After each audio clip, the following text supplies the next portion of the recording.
Hello and welcome to a brand new episode of Internet Friends. My name's Aaron England, and this is my favorite podcast on the internet.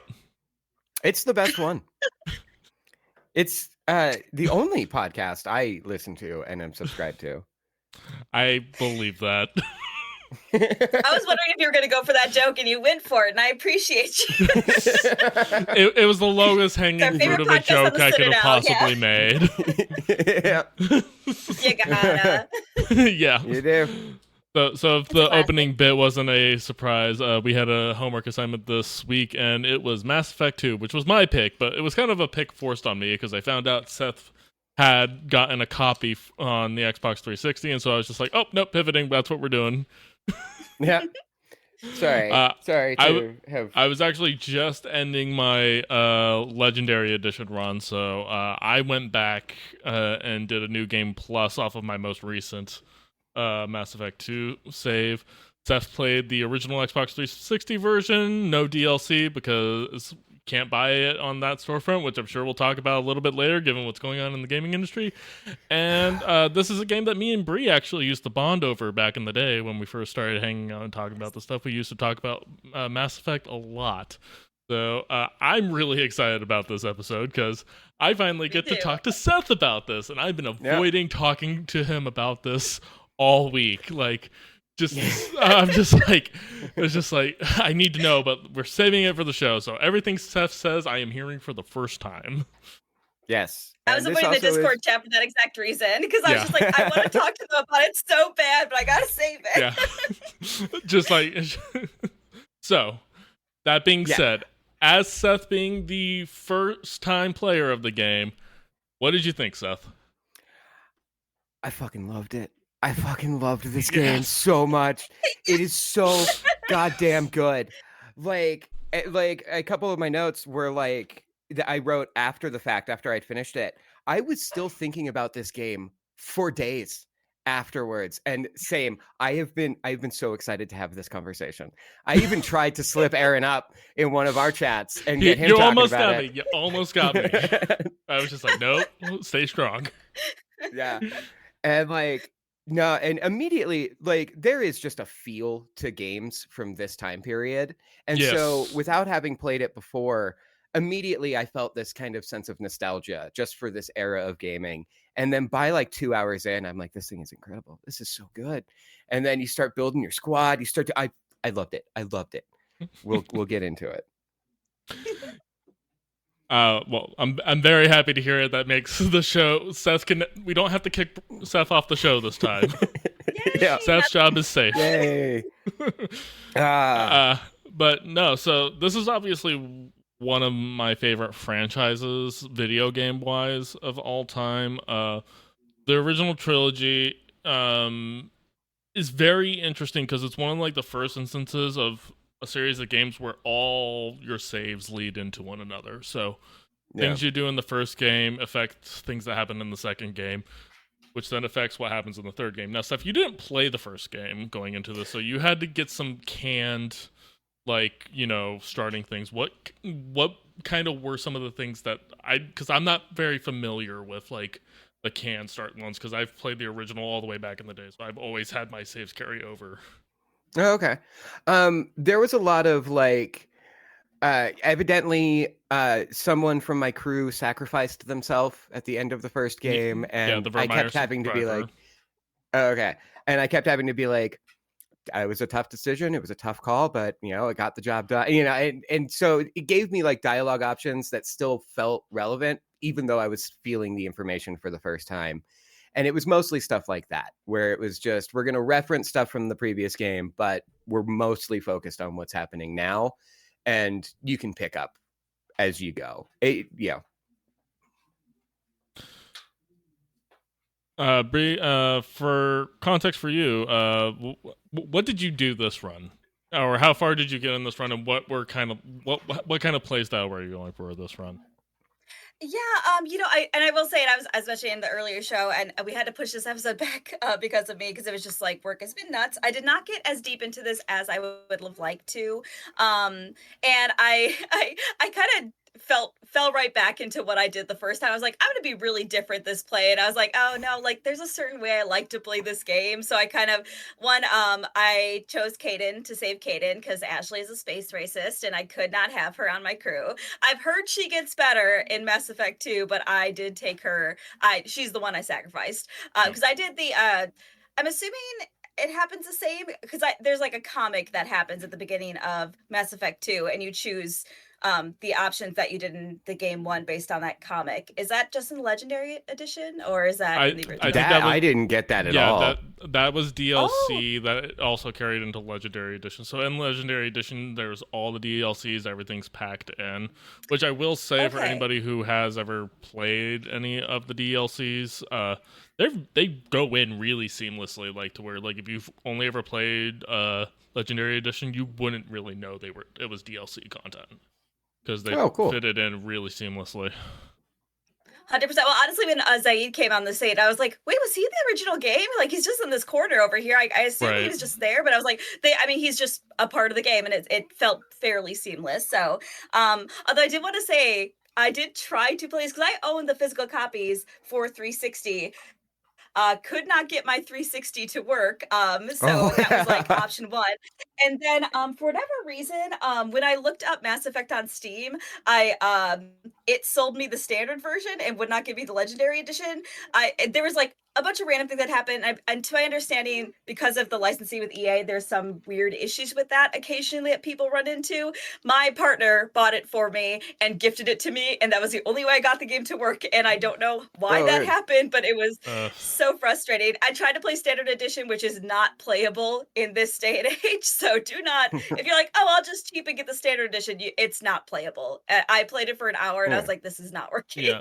That was actually going to be one of my questions to Seth, because he played like OG style on an Xbox. So like, what was like your experience kind of like? Because like I haven't touched a 360 and like I want to say since 2011, so 15 years.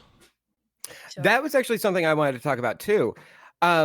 This game ran very well on the 360 hardware. I didn't have any glitches. I didn't have any drop in frame rates. Cutscenes would get choppy from time to time, but I remember that from back in the day. I remember that being an issue even at the time. A lot of them are pre-rendered at 30 frames, so they look choppier than running at like normal 60. All right. I will say, to Bree's point, there did come a point about halfway through my playthrough where I was like, oh no, I might not be able to finish this, because I started it up and my Xbox went, and I was like, oh, I'm getting more flashbacks. I'm getting more flashbacks. I was in the dungeons of 2009. Yeah. But there was a minute where I was like, I hit start, that sound came on, nothing loaded up, and then the game started, and I was like, oh, okay, good. Because I was like well into it at that point. And these things are not, they are not long for the world. But yeah, in terms of actual gameplay, I was kind of surprised at like, one, how big this game is, like how many different planets there are to go to, how much like exploration you can do, dialogue options, to a point where I'm like really looking forward to playing it again, because I know that there's shit I missed just because I didn't go over to this alleyway and talk to this person. I didn't go over on the 360. Like, that's a huge game to fit on the 360. Yeah. No, it's very impressive for when you consider the fact that this game is getting close to 2 decades old. Like, it's coming close to that time for it. Oh, God. Yeah, it is. Like, it's pretty insane to think of like how much they fit into these games at the time. So, Seth, we have some important questions for you. Okay. Now, Bree, I think I know one of them. Before I ask this, who do we think Seth romanced or tried to romance? Because it doesn't mean he succeeded. Jack might be too obvious. I'm going Jack too. You are both correct. You know what? Oh, I see it. No, it's too obvious. He won't do it. My third note is, oh my God, Jack, I'm in love. My fourth note, the more I play, the more in love with Jack I become. Parentheses, do I have a savior complex? My therapist says yes. We say yes. Yeah. First off, excellent choice. Jack is one of my favorites. She's great. I love her. I don't know about either of you, but when I play games, I talk to the game as I'm playing it. It's just like, like, oh shit, fuck. And I talk to the other characters. Immediately after she joined my squad, we went on a mission and I was like, babe, are you all right? Babe, okay, no, I got you, babe. Babe, we're good. Like, mommy. I'm like, babe, you need healing? I'm right here. I'm right here, darling. It's like, babe, I need you to go take cover. Yeah. Oh my it's God. like I need a shockwave over here, babe, please. Yeah. During the mission when you go to get it's either the FFI or the IFF, I can't remember which way that is, the friendly interface. Yeah. She kept getting swarmed by hordes of those like blue zombie creatures, and I would shoot at them, and she'd be like, "You're shooting at me," and I'm like, "I'm trying to save your fucking life, babe." That was Jacob in every mission. He would just like get in my line of fire. I'm like, Jacob, fucking move. You still took Jacob on missions after you got anybody else? I'm talking early. I used Jacob for a while because I don't like Miranda. I don't like having her on my team. Fair. So Jacob was an only option for a while. So the thing about Miranda is the actress who plays her and who she is modeled after, I've had a crush on since I was 16. And not knowing anything about this universe, when I started it, I was like, oh, I'm going to go for Miranda. That's who I'm going to try and romance. That's who I'm going to whatever. I did her loyalty mission where we like do the thing to tell her sister someone's coming after her or whatever. Right after that, I walk in on her and Jack having an argument. I take Jack's side because obviously I'm going to support my woman. Miranda then refused to speak to me for the rest of the game. Yeah. And I was like... And it's your first playthrough, so you might not have even had enough points in to actually survive the check. Oh, yeah.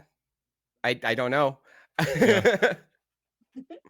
But yeah, so, Miranda hated me. I was about to spoil something for the end of the game, but we'll get there. Okay. I think I have an idea because that's going to be some follow-up questions when we get a little bit later in the show. But yeah, I end up being going back to Bree's point where it's just like you start a new run thinking you're going to make different decisions and you just end up making the same decisions every time.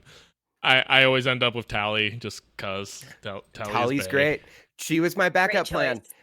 Yeah, there was one I kept thinking because I didn't realize that I had already unlocked the romance with Jack. And because she's like, I just need to think about our relationship. And so I would do a mission, come back, and her dialogue wouldn't have updated. I'm like, okay, babe, cool. Take as much time as you need.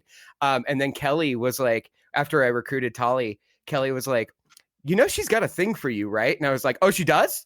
Well, if Jack's going to take her fucking time, I'm going to go flirt with Tally. And another note I have is, am I using Tally? Parentheses, yes. Brutal. Yeah. But Tally's a great choice. Yeah, Bree? Bree, go ahead.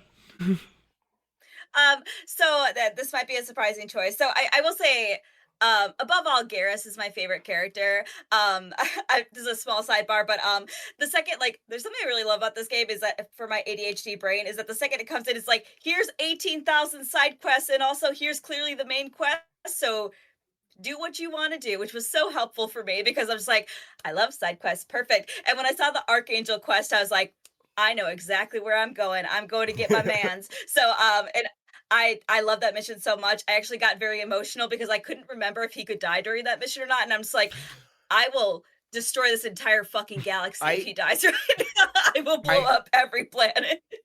I got to be honest with you. I missed the check to sabotage the ship when it comes in at the very end of that mission.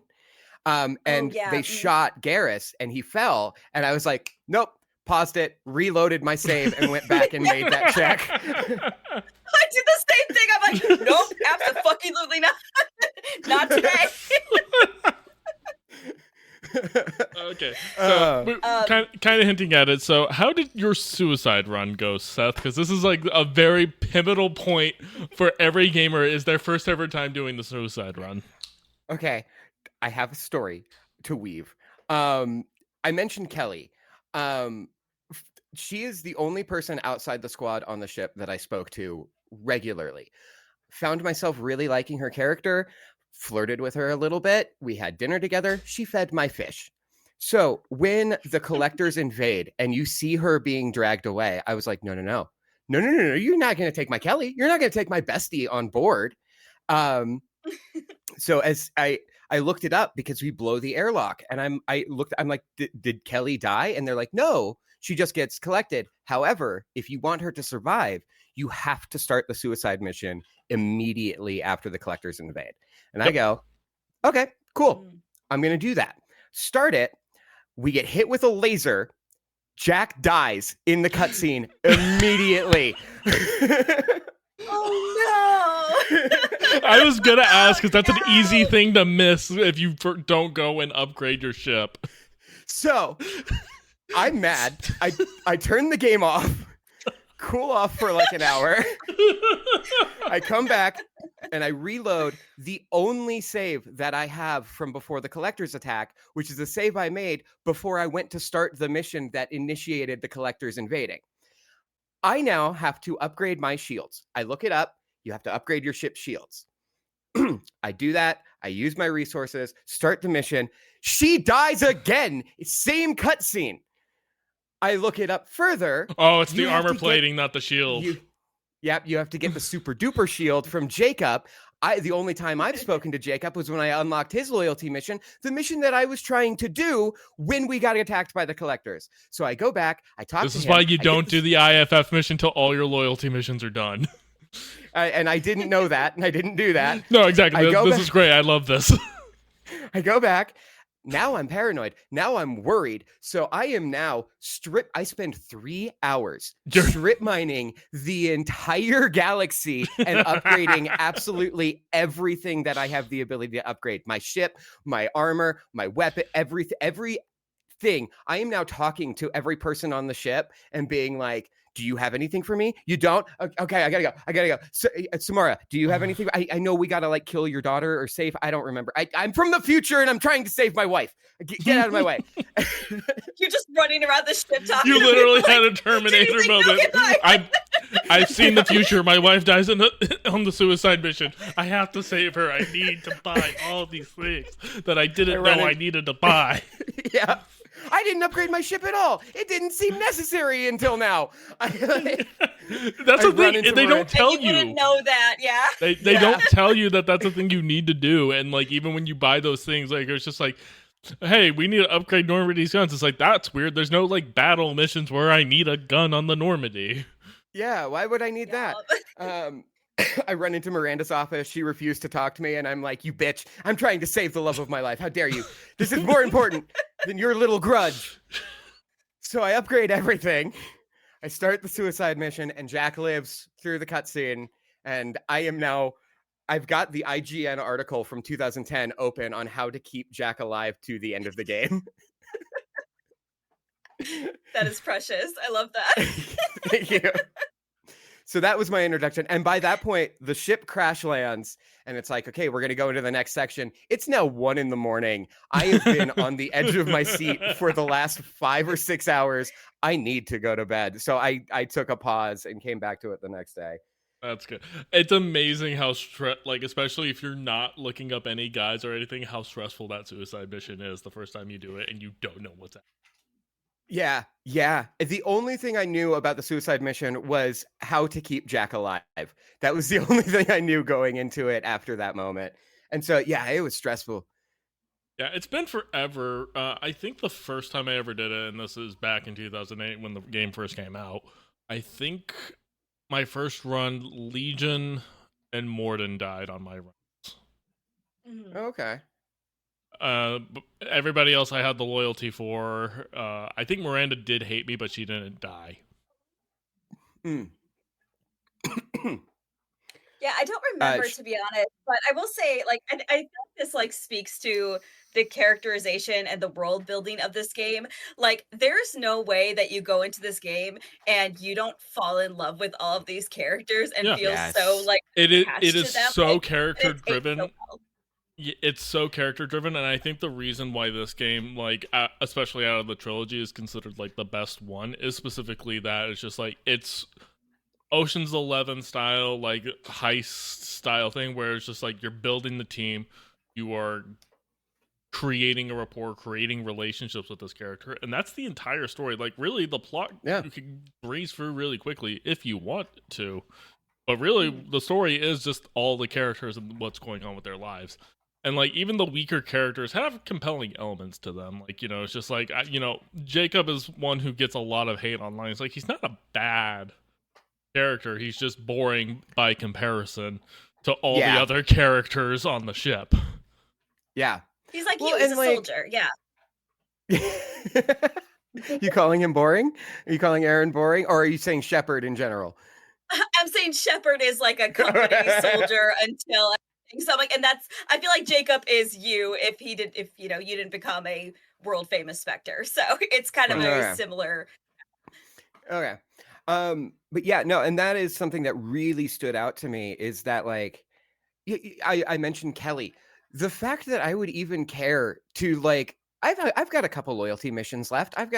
This is the person I have spoken to at the end of every mission before I go and talk to anybody else. And just through basic interactions with a character that really is very inconsequential to the story, I was like, I like this character. I like this person. And then you've got the actual squad members that you're like growing rapport with and everything. The writing in this is phenomenal.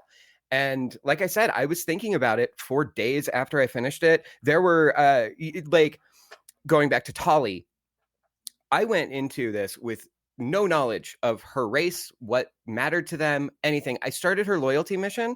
That was the only loyalty mission where I kind of had to sit with, like, my choices afterwards for a couple days and be like, did I do the right thing?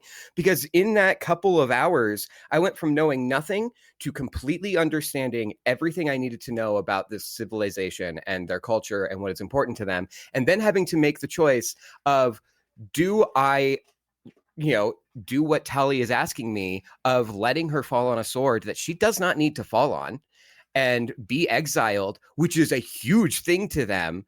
Or do I not do that because it's what's right and what is just? Obviously, I chose to abide by her wishes. I was still trying to fuck her at the time. But that was something that I sat with for a couple days, and I would just be like thinking about, like, did I do the right thing for this character, for this person?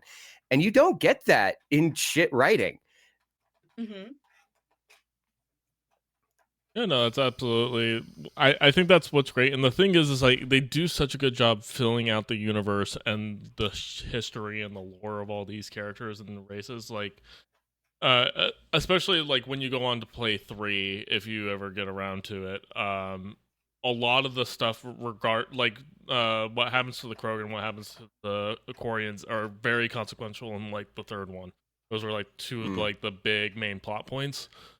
But, like, your decisions of what you do on Tali's mission have effects down the road. I can believe that, for sure. Yeah. And, is Rex alive in your playthrough? Rex? No. Rex is one of the people that died. I didn't get a choice on that. That's so unfortunate. That's so unfortunate. I was sad if you killed him. Yeah. No, I didn't have the opportunity to. Yeah, like he like that's the thing that I don't like about like the fact that like if you didn't play 1, you don't have control over like 1's decisions as much. They kind of just like give you a can sort of roll of the dice. Because again, like I'd make the same decisions every time. I always just kind of do straight Paragon with a few renegade moments sprinkled throughout. You know, you got to spice it up every now and again. Yeah, that was another thing. I didn't know that there was a morality compass in this game. That was something I only found out after I had finished my playthrough. And so when the blue versus red dialogue came up, I was like, well, blue is the good option and red is the bad one. I mean, essentially, yes. Yeah. Essentially, yes. Well, when you get the blue and the red, it's just like you're going to succeed, but basically it's just saying, am I going to succeed at being the good guy or am I going to succeed at being the asshole? Okay. I did pick some red options because I was role-playing this one. I did on exit. I got a couple renegade points and I was like, what did I do? I didn't mean to. Like, I'm almost like 100 Paragon all the time, but there was a couple dialogue. It's in smaller scenes where they're like +3 Renegade. I was like, what did I do? There wasn't even an option. I did miss a lot of the like quick time event, not quick time, but like you had to hit the trigger really quick when it's like, oh, quick Paragon, quick Renegade. I missed a few of those, and I think I accidentally chose Renegade options a few times, but sometimes they just give you random Renegade points in certain areas, and it's unavoidable. Like when you help Liara, like hack modules, it gives you Renegade points, and you're just helping her hack things on Ilium. That's who I chose, by the way. I didn't answer that question, but Liara is actually my love interest. So, and that's my choice last time, because I love Garrus so much, but it's kind of point where I love him so much that I don't want to fuck up our relationship. So I can't. He's also still a cop, even though I adore him. But he's like, he's propaganda. He's pure. Is all I'm saying. He's pure propaganda, but you know, like a little propaganda is all right every now and again. So something I'm learning. Great voice. Something I'm learning through this conversation: are there multiple options for how you build your squad? Because I didn't have Liara. I don't think. So Liara can't be a companion, but she is on Ilium, and you can help her out from. Okay. But she's a companion in 1 and 3. Okay. All right. Because I was like, I didn't know I could recruit her. Yeah. So one of the DLCs is the Lair of the Shadow Broker, and it's basically you helping her take down the Shadow Broker. So if you play Legendary Edition, you would have access to that. But okay. But yeah, no, she's a companion with you in 1, and you can romance her. You can kind of continue the romance with her in 2, kind of by just not hooking up with anybody on the ship, and then obviously continue the romance in 3 if you so choose. Which I have done a straight Liara run before, but I did hook up with Jack in between because I like. There is one moment when you're like romancing Jack where she's like, are you only talking to me because you want to fuck? And I was like, I gotta play this. How do I? Oh, because if you because you can hook up with her right there, but if you do that, you can't romance her at the end. She's not, and she'll stop talking to you. Like she'll hit and quit it. Okay.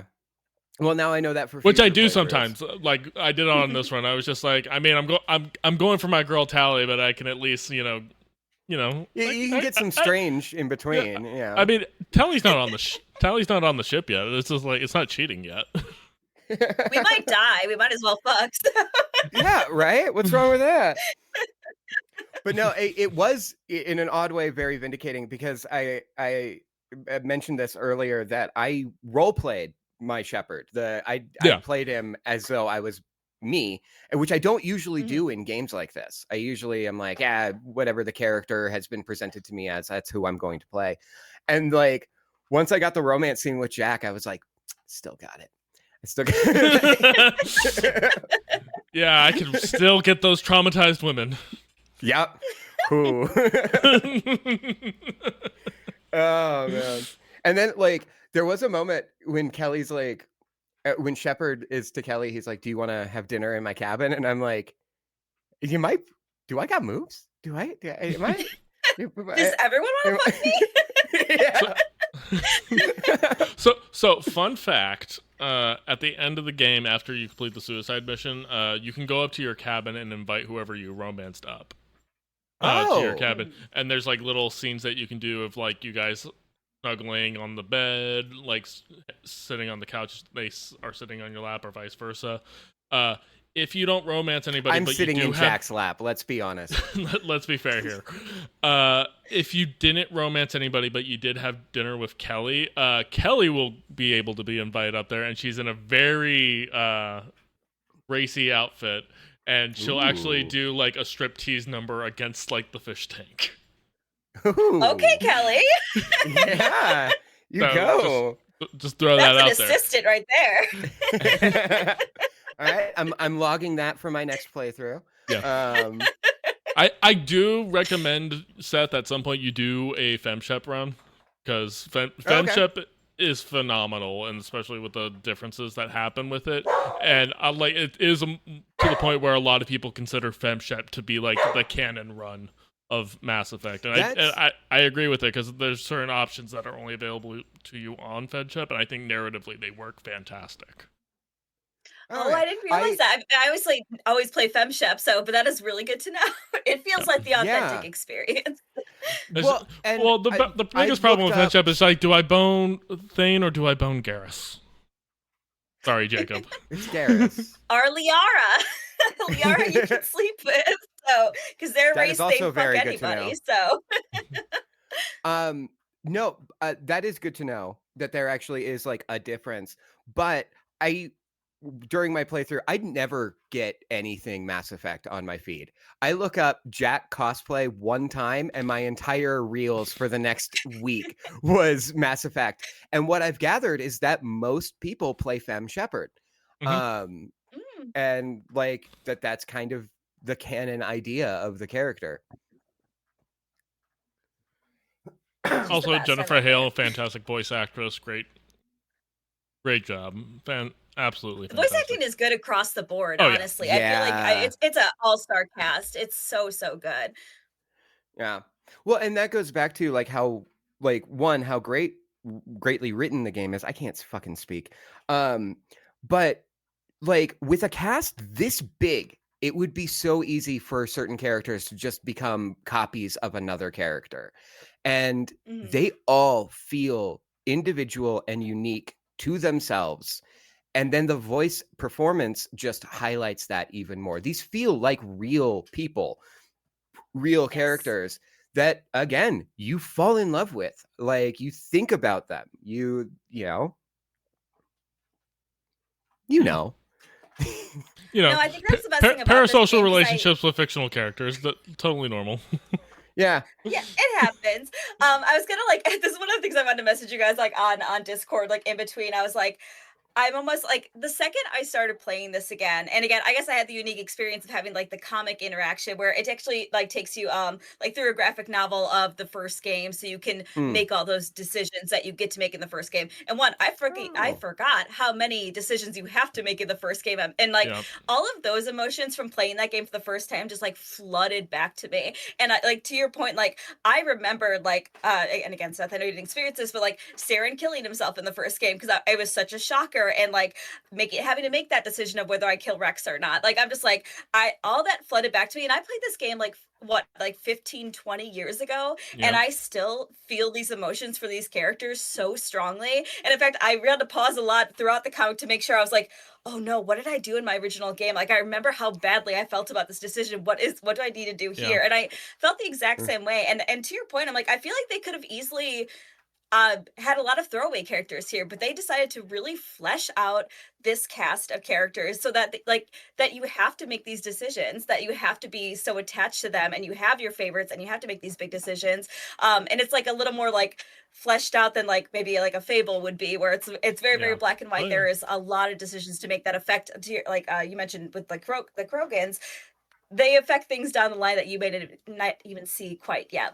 This game is such a masterpiece. I get why you do a yearly playthrough of it. I'm probably going to start doing that now. And I was almost mad at you guys because I'm I don't have time to invest in this game. But to your point, Seth, I've been thinking about this game since I started playing it again. I'm at work and I'm just well, when I get back home, maybe I could do this mission really quick after work. And I'm just I have not stopped thinking about this game since we started picking it up again. And I'm I don't have time for this, but I love this fucking game. It is so good. It's very good. And Bree, to your point, I think one of the very impressive things and that stood out and has stood the test of time is how those decisions affect the narrative and not just a cosmetic, people celebrate you when you walk by, people are threatened by you walk by, kind of like Fable did. It actually is. It's just your decisions are collecting on themselves, and not only that, making bad decisions still keeps the narrative compelling. Again, why the suicide mission at the end is so nerve-wracking is because you feel it when one of those characters dies. You feel it when you screw something up and make a wrong decision. Well, and also once you get to the swarm and you're having to send multiple different people to multiple different places, and then you find out at the end game, oh, they died off screen. Oh, I didn't even get to. I fucked up by I sent them when I should have sent somebody else. That messes with you. Yep. Not me. Also, I do it perfect every single time. Oh no. Yeah. The only surviving people from my crew at the end were Samara, Garrus, and Jack. They were the only ones who survived. Yeah, Oh, no. I fucked up the suicide mission. Ooh, It was truly a that's suicide rough, mission. buddy. Yeah, it was. You kept Jack alive. You could die at the end of the suicide mission if you do a full sociopath run. Really, you can die too. Yeah, like you'll succeed in the mission, but like you won't like make it to the Normandy. Like okay. It just completely whoops. During that cutscene that I think you can die as Shepard, Legion died in my playthrough. Yeah. And then we're like running to escape and Jack falls off a ledge and I'm like, I did not spend all of this time keeping her alive. And then it goes slow motion as Shepard is reaching out to her. But the thing I was going to say earlier that I was holding on to till now is that it does like a camera pan across like the door that needed to be held. And you see Miranda's like leg or something implicating that she had died. And I said out loud to the game, "Oh no, Miranda, I'm so sad." Anyway. Yeah. But that, going back to caring about characters, that was when I like realized like, oh, if you assign people the wrong way, they will die. Yeah. And because at the first part of the suicide mission, I assigned Tali to go through the tube. Nope, yeah, and then she gets sniped when the door doesn't close. And I was like, oh, that one fucked me up. I was like, never send my girl in there. It's always Legion. It's always Legion. I know always that now. Legion. Yeah.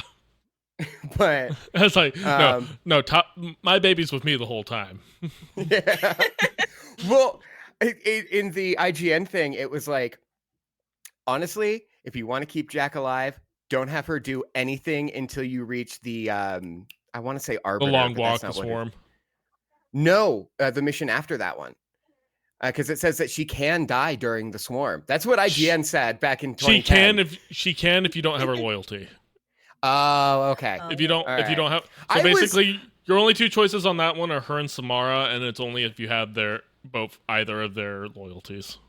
Okay, I did Miranda and Thane, and I had both of their loyalties, but Thane still died. Yeah, Thane's not built. Thane's biotics aren't built like that. But I will say, Thane's death didn't affect me as much as Tali's did, because I was like, well, he's gonna die anyway. Like, he's sick. This is probably how he would rather go out. I don't know. They fuck you up on Mass Effect 3. Oh, do they? Oh, yeah. Okay. But yeah, so those were the three characters that I actually saw die, and then everyone else died off screen. Going back though to like how they could have made some of these characters forgettable, I fucking love Grunt. He was somebody Grunt's that I like really enjoyed, and they could have made him. I love my adopted son. Actually, no, I love my son. I birthed him. Yeah, we did. Again, that's going back to the Sven Shep and the role play thing. It's just like your mama. Yeah, my baby boy. Oddly though, well, yeah, no, go ahead. No, you can go. I was just going to say something that I really appreciate about this game, and I think I've actually mentioned this in previous episodes. I like the alien races in this game so much. They have and this is something that the fun fact about my relationship with Mass Effect is that this is what introduced me to sci-fi in a way that was positive. I was not interested in space, and this is why I never watched Star Wars or anything, because I feel like the way Star Wars props up different races of aliens, it's like, here's this guy in a fun costume, you'll never see this guy ever again. Yeah. Whereas I feel like with this, they have these very distinct cultures with distinct features and with their own problems, and they interact with different races in different ways, and it is so fleshed out and it feels so real, and they're all very unique. They have cool designs. And even though this is like a clearly alien creature, this big ass dinosaur creature in your face, you're like, I love this thing to fucking death, and I would die for this thing. And I think this game does that so well. And it's like, and they're not super complicated, but like they flesh them out so well and they design them so well that I'm just like, I'm like, yeah, I'm gonna die for this creature.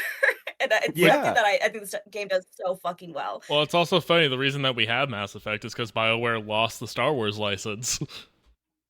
Oh, really? Thank fucking God. Yeah, no, they made they made Knights of the Old Republic. They lost the KOTOR license, and then like they were working on a Star Wars game. LucasArts stopped working with them, and they were just like, well, we're just gonna make our own fucking sci-fi universe, and we got Mass Effect. That's awesome. God, because this is so much better. I like these creatures so much better. And please, HBO, don't ever release the show that you're making. It's not going to be good. No. Mass Effect? They've been threatening it for years. I don't think they're ever going to pull it off. I can't imagine. This is like The Last of Us is. There is a story there. There isn't much like differential in how a person is going. Yeah. There's a singular linear narrative. Yeah, this, like, I get why I saw a TikTok about it. Like, so many people, when they play these games, refer to Shepard as their Shepard. It is such a unique experience to how you play it. There is stuff that, like I said, I'm sure I completely missed out on just because I didn't go over there. And, like, so it is so, like, kind of what makes video games so great is the way you experience it, not just the story. Right. And I would applaud you if you ever get a chance to somehow snag a copy of Legendary Edition at some point. I'm waiting for it to go on sale. That was the other thing. It goes on sale very often. I've seen it as low as $6 during an EA sale. So like, don't pay full price. Don't pay full pop for it. Wait until like there's a Steam sale or an EA sale that goes off. Don't give EA more money than they deserve. Please. Well, and that was something that I wanted.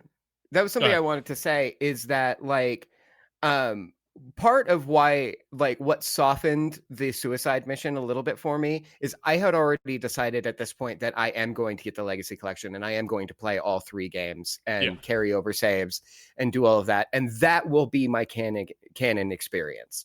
Yeah. And so like, that was also why it was like, oh no, I got this person killed. Well, it doesn't matter. This isn't my true version of experiencing this game. As long as Jack stays alive, that's the only requisite.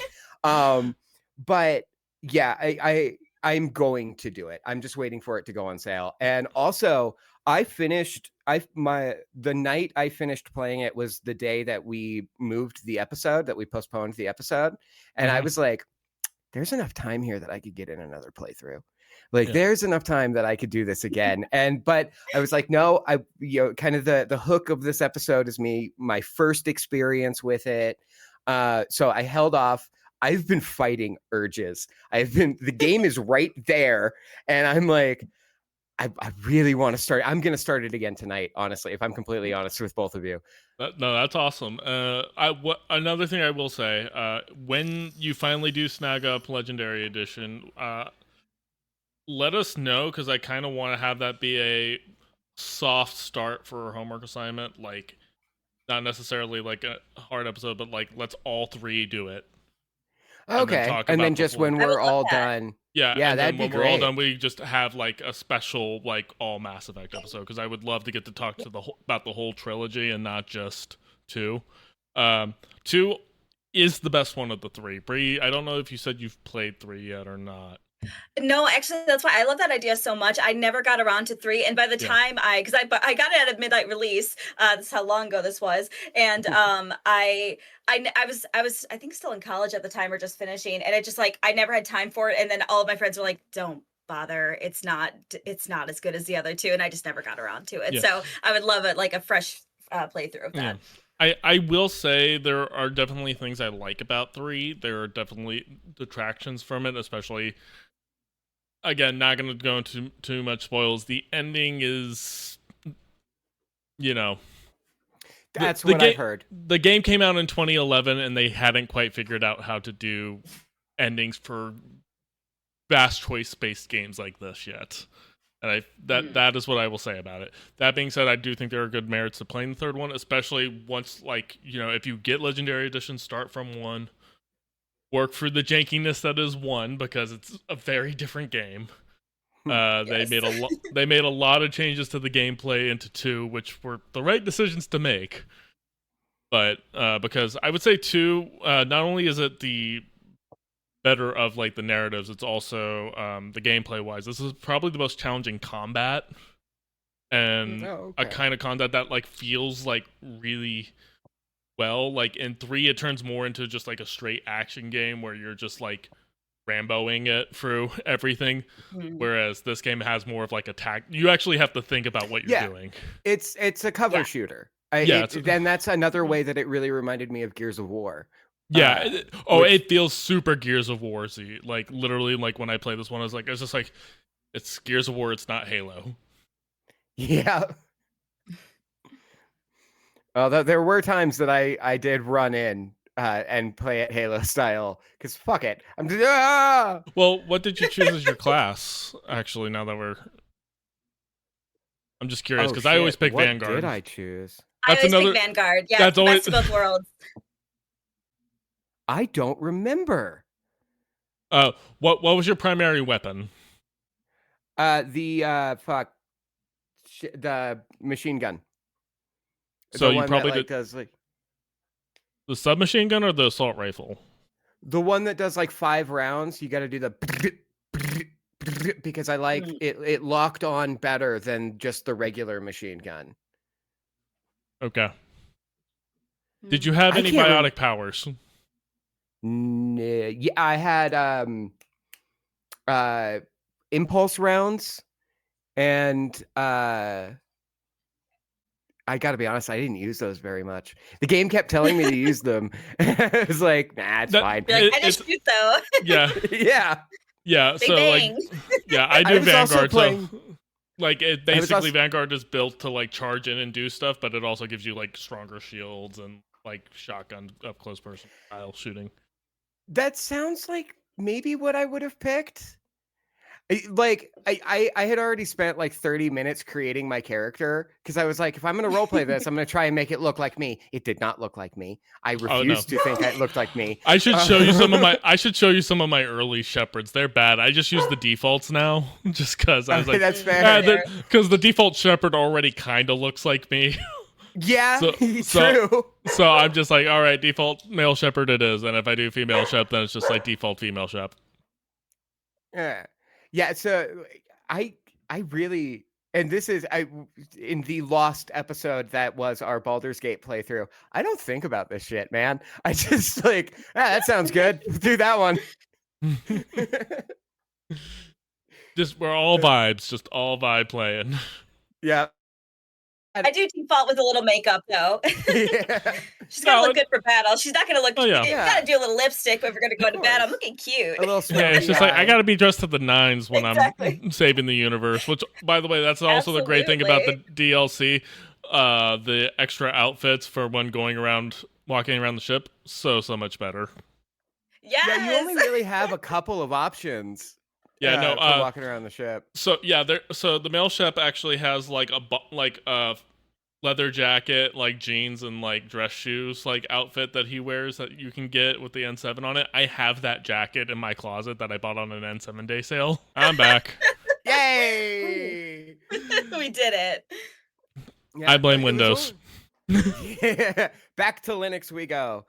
Oh, trust me, I'm going to be spending the next couple of weeks figuring out how to get this podcast to run on Linux. Don't you worry. Dude, as soon as I get DaVinci Resolve to run, I'm uninstalling. Yeah, fair.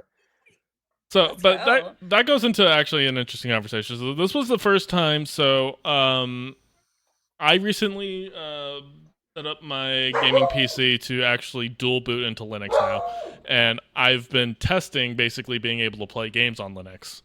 And so this was one of the first games that like I was testing because I have experienced crashing. Fox. I have experienced some. He's just being a boy. He wants to go see his mom's. He's a good boy. So I had been experiencing crashing issues often on Windows. I could never figure out why. I've done everything. I've updated drivers, just a bunch of other things. So it's like, you know what? I've been using Ubuntu on my laptop. I got Ubuntu installed on another SSD. I've been booting into it. Downloaded Steam, started downloading games. I have not experienced a single fucking game crash on any game I've been playing since I've switched to Linux. And so I played this entire run on a Linux environment, and it runs totally fine. No issues. Yay! That's awesome. And not only that, I recently tested this. It's like, okay, can I get Halo to run? Halo Infinite. Another game where it's just like, I can't get like 2 minutes into a match without it crashing on me. I've not had a single crash. That's awesome. So awesome. So I'm just like, all right, Microsoft, I'm done with you. Fuck it. Yeah. Good for you. Amazing. As soon as I can get DaVinci Resolve installed on something, because I already paid the $250 license for the studio version, like, I'm just cold turkey. I'm done. Yeah. That's amazing. And like it goes into the thing where it's just like, so there's a lot of gaming news, and since we've been playing video games all week, the Steam machine overpriced itself. Sony's getting rid of physical media. Rockstar broke the $100 game barrier. Just things are not looking great in the gaming space right now. So the fact that there's at least still avenues for us to any win we can get, and so specifically going to the Steam machine, it's a failed concept at this point. Release Steam OS as a Linux distro, let people install it on whatever machine that they want to install on it, and just have steal what Xbox was trying to do and just make everything a Steam machine. Anything you can install Linux on, it can be a Steam machine. People can game on it and just take over the world that way, because quite frankly, $1,000 console's just never going to sell. No. In this fucking economy, I know it's a generic thing to say, but I'm like, who the fuck has that disposable income at this point? No fucking way. I would buy a computer. That's what I'd buy a gaming PC. And I think it's a canary in the coal mine right now for what the consoles are going to look like for the PS6 and whatever the hell Xbox is going to do. Not looking great. We don't need. We've been talking about this the entire time we've had this show. We are just now getting games 5-6 years into this console life that actually don't run on the previous hardware. And you're going to next year shove a new console down our throat for thousands of dollars. And according to some leaks that I've heard, the PlayStation 6 is going to be making the same mistake the Xbox One did, where they're centering more of it's going to be like a living room experience and decentralizing gaming. And it's like, you saw what happened to Xbox 13 fucking years ago. They mocked Xbox. Yes. They had a whole ad campaign that was like, how do you share games on PS4? And they showed them handing the game disc over. It's just like, you are literally tossing that out a window. Yeah. But yeah, and for the specs of where we are right now, and this will definitely change, but for the specs of the Steam box, you can get a PlayStation 5 for half the price if you go refurbished, you go used. I get it. I get that Steam is huge, and I get that you don't have to pay an online subscription to be able to play games with other people. I get it. Most people who already have a large Steam library, like both of you, aren't interested in this product because you already have a gaming PC. You already have. It doesn't appeal. It doesn't appeal to PC people, and it definitely does not appeal to console people. Who is this for? That's Literally. exactly what I was about to say. Is that as a console person, I'm looking at $1,000 entry fee, and then having to buy all of my games again to be able to play them on my Steam machine. Right. That doesn't interest me. And not only that, PC gamers in general, and this is a generalization, but Bree, I think you'll agree with it, we're craftier than the average console gamer. We'll figure a way how to get my PC hooked up to my TV if I want to play on a TV. 100%. It's not that hard. I will make it happen. like, I don't need a dedicated set-top box for that. Like, I've already accepted the fact that, like, it's just like, okay, I have this big honking tower next to it that's, like, loud and has, like, a whole bunch of parts and puts out a lot of heat because I want to be able to play all my games. Yeah. Mm-hmm. And now I'm at the point where it's just like, now I'm running Linux because that runs it better than Windows does. And the fact that Windows is literally squandering the one thing that they had that was going well for them, which was the PC market, because Xbox has been floundering. And I want to talk about Xbox because, like, a couple months ago, first off, Xbox has been in a downhill decline for the last 13 years. Like, I at some point, I genuinely thought Microsoft just wanted to kill off the brand, and that's why they were making all of these bad decisions. And then they promote the former head of Microsoft AI to Xbox, and I'm like, oh, it's done. This is done. Like, no, they have turned around and made so many changes that are, like, for the good of the consumer, that I'm like, oh, Xbox actually is a contender again, and Xbox has the opportunity to grow again. And what does PlayStation do when seeing their competitor finally starting to strive? Fuck everyone over and be like, no, we're the bad guys now. There always has to be a bad guy, and it's going to be us. We're putting in DRM. You don't plug your PlayStation into Wi-Fi, you don't get access to your downloaded games. We're getting rid of 500 plus movie titles that you've purchased, and you have no access to them anymore. Oh, and by the way, we're getting rid of physical media by 2028. What the fuck is PlayStation doing right now? What's happening? Literally squandered every ounce of goodwill they had. Yeah. Like, literally what they built their brand on in the PS4 era, which was, trust me, the PS4 era was the era where they established dominance, because the PS3 was not a good era for them. It was slow out the gate. The console was too expensive at the start. It was hard to develop for. So there weren't any games really for it. So it wasn't until the PS4 that they really kind of turned that whole entire thing around, and now they're just throwing it out the window. Yep. I'm mad at PlayStation right now. Yeah, and, like, don't get me wrong, Xbox, like, they're waking up to a lot of their bad decisions, and that's why, you know, some of the good stuff is going, but they're also closing a bunch of studios that they spent billions of dollars purchasing, which is just frustrating hair pulling. It's just like, you're Microsoft, you have more money than literal God. Like, take the short-term losses. Yeah. Like, we already see you as one of the horrible, evil corporations. Why not just basically just take it on the chin right now? Yeah. You could use a little good PR. Absolutely. Yeah. So if anybody's switching over to Linux and need tech support, my phone number is, please don't call me. Please don't call. Never call. I am like very much turning into the obnoxious, like, I use Linux guy, just because, like, it's gotten to that point for me, you know. When I cut off Adobe, you know, that was a bit of a learning curve, but I did fine afterwards. Nothing really changed here for the show. Nothing changed in my regular workflows whatsoever.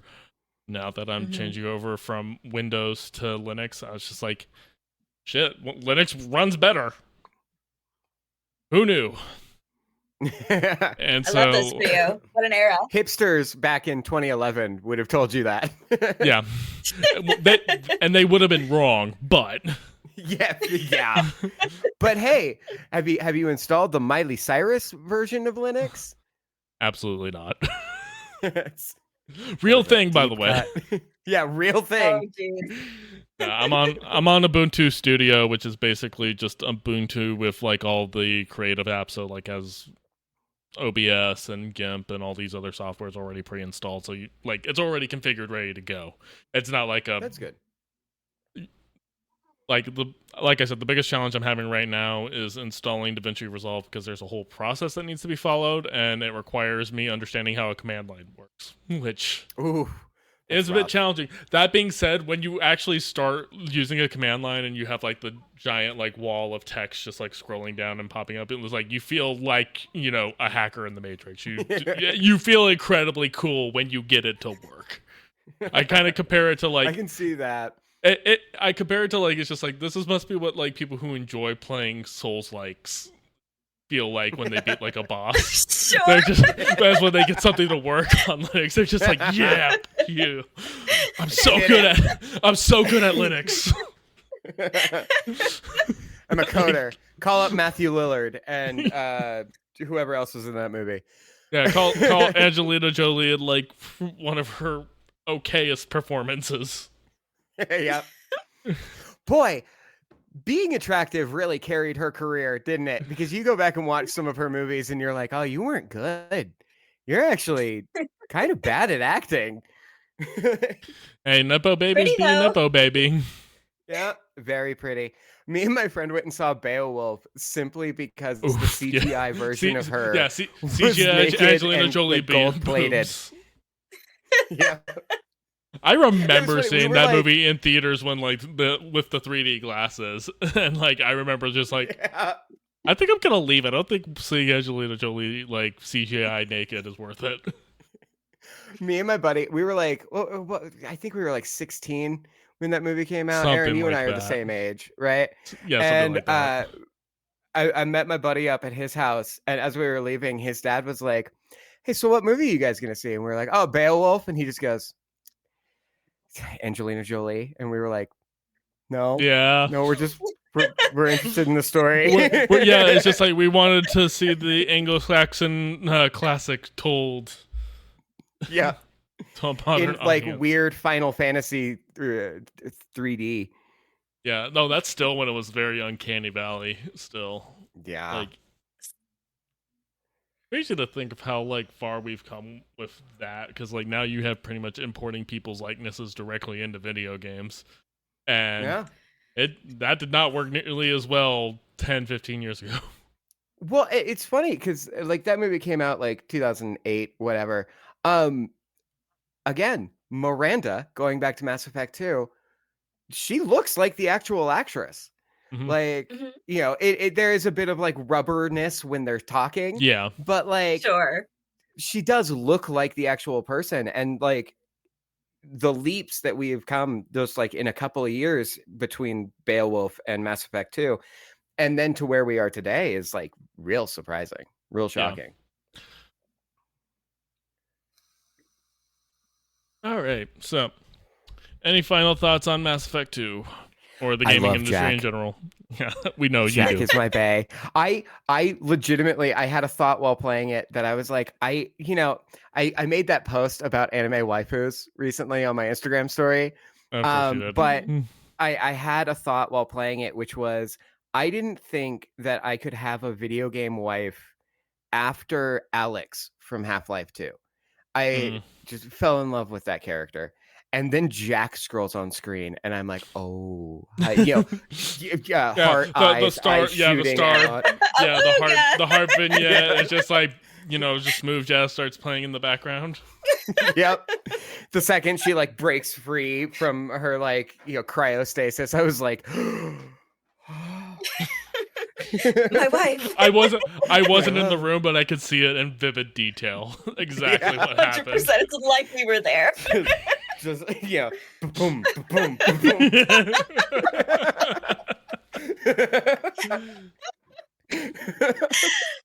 Oh my god. Good game. I'm so pleased you like it. I'm so pleased. Yeah. Like I feel like there's no world that you weren't gonna like it, but I love that you love it because like, especially playing this for the first time, and like this game's 15 years old. Like I think there's maybe a little more room for you to be like, yeah, this hasn't aged great, but I'm so grateful that you're getting the same experience that like me and Aaron got the first time playing it. Yeah, and also it's one of those things where like both of you and so many other people have told me, oh, Mass Effect 2, it's great. It's one of the greatest games of all time. It's so great. So the expectations were set very high for me before starting it. And to have it meet those expectations, it's not something a lot of pieces of IP actually do. And so, 100%. yeah, I'm surprised I love it as much as I do. Yeah. I was relatively confident you would like it. I was incredibly nervous. It's like, oh god, what if Seth hates it? What does that mean for the friendship? I thought about playing that first when you were asking me about it, like, all right, so this is the first, and like really dragging it out. But then I was like, I can't. No, I have to talk about this. It's just I've been having the tears in our eyes. I've been having to ignore your messages for 2 weeks, literally. Like I have to know. Yeah. Oh man, good game. Yeah, absolutely. So, yep, Mass Effect 2. If you haven't played it, go play it. If Legendary Edition is on sale, by all means, snipe that shit up as soon as you can. You can find it used in physical media. Do that as well. And yeah, $1.50. By the way, I paid $1.50 for this. Yeah, nice. $1.50 well spent, and it didn't go to EA. Yep. Hell yeah. Now, this was actually like the start. Like they had just bought BioWare when this one came out. Remember when the shittiest thing EA was doing was releasing DLCs? What a time. Yep. All right, Bree. So what are we doing next? Okay, so I'm hoping you guys haven't seen this because, like, have you guys heard or seen Widow's Bay? No, never. I want to start it. I have been wanting to start it for the last several weeks, and I haven't yet. Oh, I'm so thrilled because actually, me and my partner were watching it because it was highly recommended by a friend of mine, and I am so because this is not I won't get too into it. It is an Apple TV show, and I know no one on earth has Apple TV, but I think most people can get a free trial, which is what I'm gonna do. So, or get it by any means. But yeah, Widow's Bay. Watch it as much of it as you are able to. I started watching it with my partner last time I was visiting, and I didn't get to finish it, so I'm hoping to rewatch it and then complete it. I've recommended it to so many people, and I'm so excited to watch it with you guys. Yeah, I've heard nothing but good things, and I'm really excited to watch it. I keep putting it off, and I also have to get my mom's Apple TV login again. I used it for Severance. Yeah. I gotta use it for this. All right, well, I guess I'm gonna have to get started on that. Figure out how to watch Apple TV stuff. It's an app. I haven't paid Apple any money since iTunes. Oh my god. Yeah. The only Apple product I've ever owned is an iPod. Good for you. Good for you. Although you nowadays, can get a free trial then for sure. Although nowadays Apple is actually the good guys again who are releasing affordable hardware. Out of fucking nowhere. It's like, hey, we have a sub $600 laptop that actually is like pretty nice, and also like we're not really investing heavy in AI or data centers. Yeah. It's a weird timeline we're in. Yeah. That's what's kept me like the only reason I keep using Mac is one, I like how my phone talks to my computer so easily, and two, I'm a Logic Pro user. And at this point, I do not feel the need to learn a different DAW. But I still need to learn the DAW that comes on Ubuntu Studio, and I'm not looking forward to it. I know all my keyboard shortcuts already. But I do want out. End of episode. I'll build you a Linux computer and send it over to you. Okay. Yeah. Pre-installed with all the pirated video games. I mean, totally legit ISOs that were purchased legally. Yeah. If you, I forgot the thing, but the thing that people if buying isn't online, owning, then piracy is not stealing. And Aaron with the clutch. Yep. I love you, listener. Anyways, that's our show. I'm TCK Media Productions on most platforms. You can find that Seth23 on the Tickies of Talkies occasionally. And we have the Raccoon Loon herself, Bree. We appreciate you guys, and we'll see you guys next time. Bye.